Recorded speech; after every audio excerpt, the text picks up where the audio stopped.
আসসালামু আলাইকুম। আজকে আমাদের ইলিশ, আজকে শনিবার আমাদের চাঁদপুরে ইলিশ, এখানে আমাদের চাঁদপুরে ইলিশ, আমাদের বাড়ি চাঁদপুরে ইলিশ।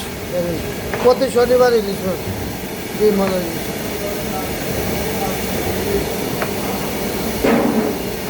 এই লোকটা হলো দুষ্টু লোক, এই লোকটা বাড়ি নোয়াখালী দুষ্টু লোক, সবসময় দামিলা করে। উনি হলো দুষ্টু লোক, ও বাড়ি কই জানে না, নোয়াখালী দুষ্টু লোক। ডাইল পলিটিনও করে।